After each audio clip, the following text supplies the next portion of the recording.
Who are you to not be amazing? Who are you to not go big? We're about to go big with book artwork. By the time you reach the 6th grade or so, they told you if the book you were reading had pictures, it didn't count. We beg to differ. And here's 5 masterpiece works with visuals not just candy, but a buffet for your eyes, sure to titillate the senses and broaden the mind. I'll preface this by saying this Big 5 will exclude children's books, comic books, and cookbooks. We're focusing solely on novels and manuscripts with accompanying designs and illustrations. We'll start this Big 5 by going small with our Genesis Award. We're going all the way back to 1330, medieval England for this one, for the Macclesfield Salter. The manuscript consists of 252 pages, essentially the book of Psalms plus a few extras. But with its gold leafing, bright vivid colors, intricate designs, detailed reliefs, and highly skilled scripting, this document is beyond impressive, especially when you consider we're talking about the Dark Ages. The artwork is believed to have been completed by 3 to 4 people, identified as the Macclesfield Master, the Anointed Master, and the Assistants, numbering at least 1. The pages of the book are about 4 by 7 inches, and the text is written in Latin. Fittingly, it was tucked away in a medieval castle, complete with a moat for several centuries, and it's currently housed in the Fitzwilliam Museum in the UK. Again, the link to see this is in the description. You're gonna want to check this one out. Next up for the Bigfoot Award is the work of Lind Ward for his wordless novel God's Man. Wordless novels were big in Europe, particularly Germany in the 1920s, alongside silent films, because no words in either of them. In 1929, Ward published the first American wordless novel, God's Man. It consists of woodcuts and uses a stark black and white noir contrasting style.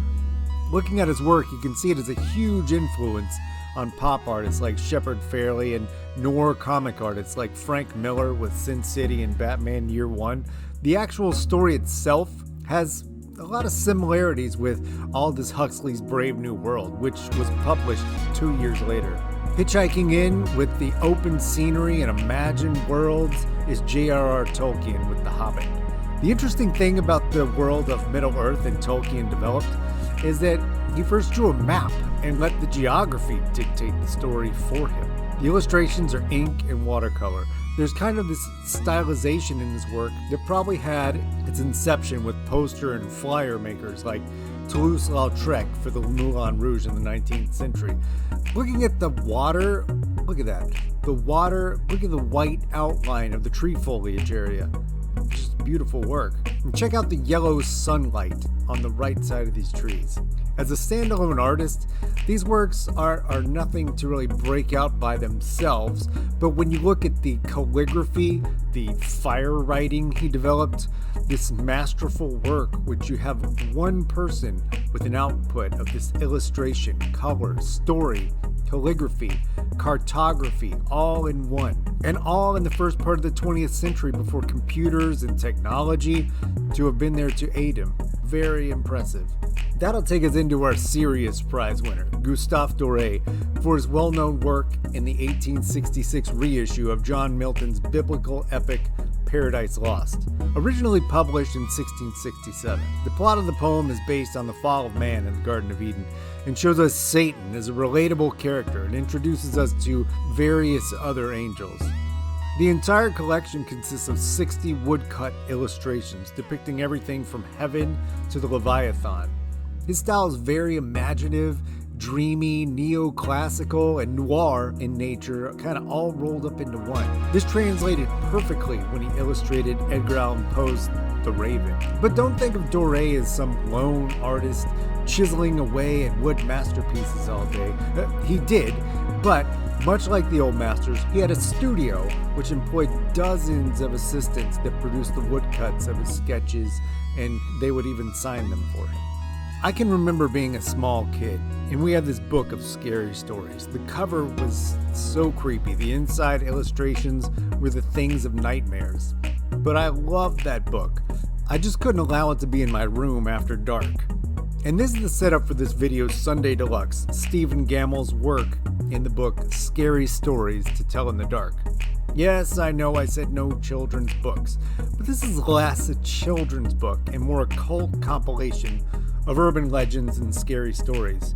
The stories usually have a very unscary ending, which make them fun. I mean, the Viper, Bloody Fingers, shut up and get a Band-Aid. You know, classic stuff like that. I'd have my mom read me that one all the time when I was a toddler, and I remember being scared out of my mind and then laughing at the end. But it wasn't so much the stories that were the scary part of this book. It was Gamble's images. I mean, there's no way a major publishing house today would put those in a book directed at children. In fact, in 2011, HarperCollins reissued the book with sort of watered-down, kid-friendly illustrations by Brett Helquist. Look, this is no shade to Helquist. His illustrations were fine, and they were what the company ordered. But it was Gamble's artwork that made the book in the first place. It would be like if Virgin released the Smashing Pumpkins' Siamese Dream, only they replaced Billy Corgan with a completely different person from like American Idol or something like that. It wouldn't be the same.